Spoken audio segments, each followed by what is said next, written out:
Oui, donc bienvenue à tous dans ce 8e podcast audio de Foot de Lille Mag qui sera présenté en duo avec moi-même Damien Beg et Boris Vedia. Boris, bonsoir. Bonsoir Damien, bonsoir à tous. Alors, donc avant de commencer ce podcast audio, mais vous voulez tous remercier à Zod de votre soutien et de votre fidélité à notre émission.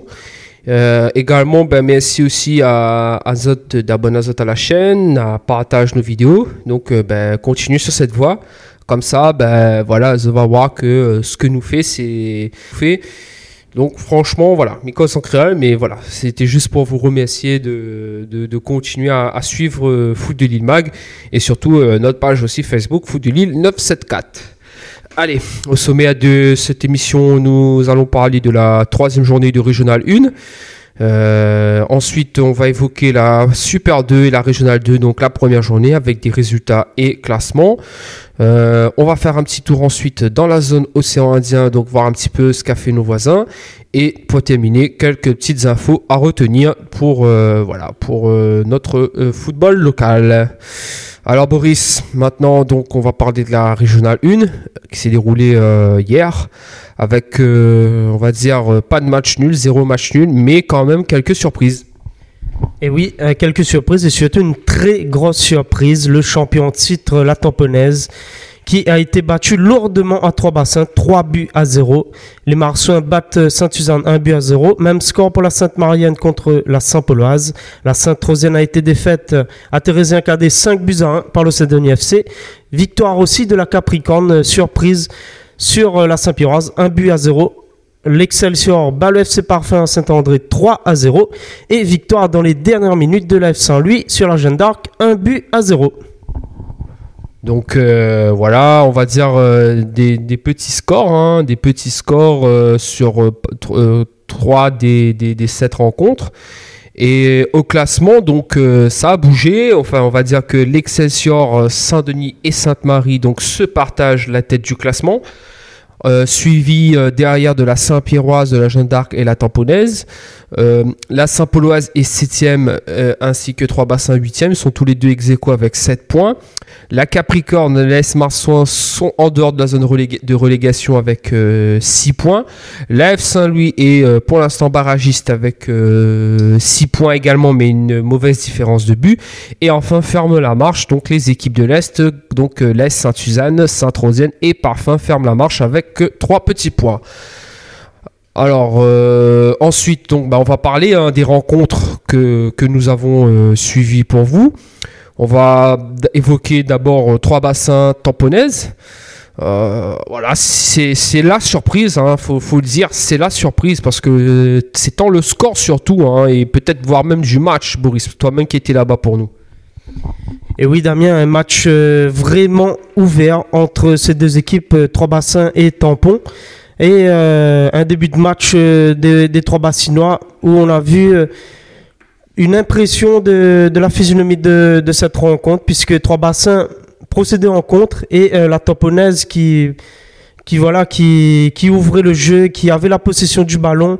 Mais cette équipe de 3 bassins était vraiment solide du début à la fin de la rencontre.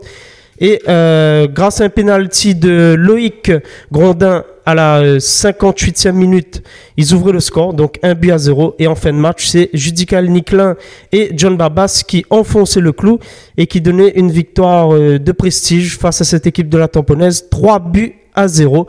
Et en fin de rencontre, donc, on a pu avoir la réaction de l'entraîneur 3 bassinois qui était aux anges, Hildéric Certier. Parce que c'est vrai qu'on était déçus après le match de Sainte-Marie parce qu'on n'avait pas mis les bons ingrédients. On a manqué un peu de volonté, de maîtrise collective, de maîtrise technique. On a axé le travail cette semaine là-dessus. On a préparé le match dans les moindres détails. Et voilà, aujourd'hui, je pense que le staff est heureux parce que quand on met en place une stratégie et que ça fonctionne à 100%, on va dire, on est très content. On est satisfait du travail de la semaine et surtout du comportement des joueurs. Bravo vraiment aux joueurs parce qu'ils ont tout donné et ils ont ce qu'ils méritent, je pense, sur ce match. Donc c'est un Hildéric Certier très très heureux donc qui s'est exprimé à nos micros. Donc on est content pour lui, cette première victoire 3 bassinoise sur ses terres, donc ça présage de bon pour l'avenir. Allez, maintenant on va évoquer notre match qu'on a suivi pour Foot de Lille, donc Sainte-Rosienne, Saint-Denis FC. Donc très très beau match avec du spectacle et des buts. Saint-Denis FC donc, qui s'est imposé 5 buts à 1. Donc les buteurs, donc Sébastien Kabidzi a ouvert le score à la 7e minute. S'en est suivi à 5 minutes plus tard un corner de Joey Damour pour la tête de Mamoudou Diallo, donc pour la balle de 2-0. Ensuite, au retour des vestiaires, Saint-Denis porte la marque à 3-0 par Kabidzi. La Sainte-Rosienne réduit le score par le virevoltant Tojo. D'ailleurs, après ce but, le match a été interrompu pendant plus de 5 minutes. On va dire un début de bagarre, voilà, mais le temps que tout le monde se calme, donc, le jeu a été interrompu pendant 5 minutes. Ensuite, ça n'a pas découragé autant les Dionysiens, puisqu'ils portent la marque à 4 buts à 1 grâce à Bakary à la 83e. Et pour finir, donc Oussama Abdullah marque le 5e but, 5 buts à 1. Donc grosse défaite en tout cas, Sainte-Rosienne, 3 matchs, 3 défaites. Bon, certes, ils ont réussi à enfin marquer un but, mais malheureusement, ils ne pouvaient rien faire face à une équipe dionysienne très bien organisée, très bien regroupée. Donc qui montre vraiment qu'elle fera partie des favoris pour cette régionale 1. Alors malheureusement, donc on n'aura pas d'interview à vous proposer puisque nous n'avons pas eu l'autorisation de pouvoir être sur le terrain. On prend acte de cette décision. Donc voilà, on espère que jusque pour la prochaine fois, ça se passera mieux sur les terrains. Voilà, donc pour ce match Sainte-Rose-Saint-Denis. Maintenant, on va, Boris, parler des autres rencontres où il y a eu des surprises. On va d'abord parler de la Saint-Pierroise qui perd face à son voisin ravinois 1-0. On va dire que c'est l'autre surprise de cette troisième journée. Et oui, une grosse surprise, donc la Capricorne qui bat la Saint-Pierroise 1-0, but de Brandon Noiro à la 2e minute sur penalty. Et après, la Capricorne a géré toute la rencontre et a pu remporter les 4 points de la victoire, donc 1-0. Et à noter que la Saint-Pierroise a obtenu 2 pénaltys et 2 pénaltys manqués. Donc par cette équipe de la Saint-Pierroise qui laisse les plumes à la Ravine. Donc après, l'AF Saint-Louis remporte sa première victoire face à la Jeanne d'Arc, but de Rivière à la 90e minute. Et la première victoire de l'AS Marsan face à Sainte-Suzanne, 1-0, but de Babin à la 65e minute. Et aussi victoire de Sainte-Marie sur Saint-Paul, but de Odule à la 76e minute.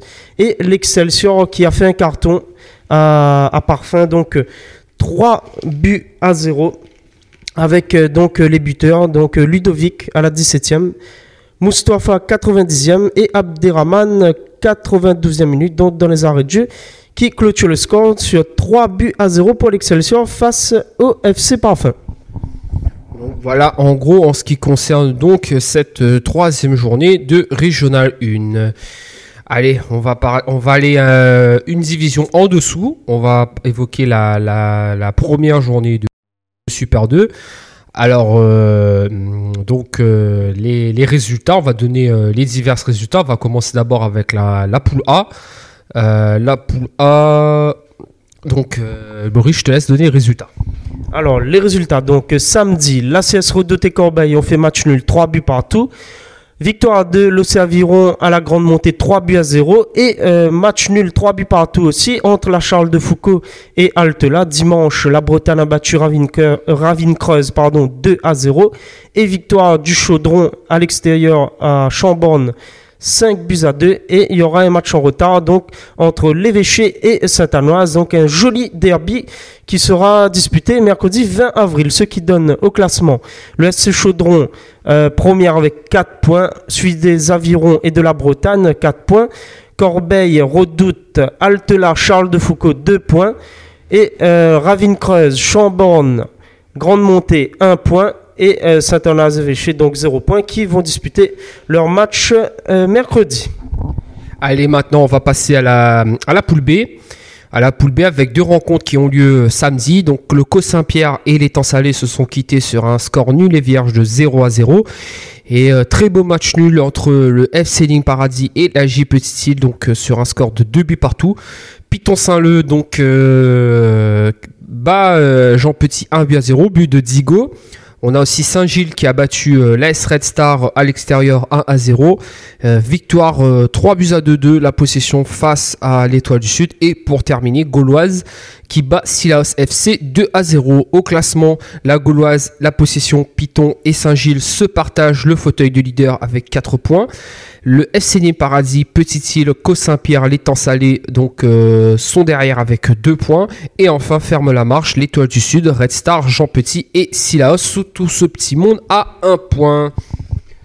Et ensuite, alors en poule C, donc il y a eu l'OCSA Léopard qui a battu la Ravine Blanche 2-0. L'ASC Grandbois a disposé de Moufia samedi par 3-0.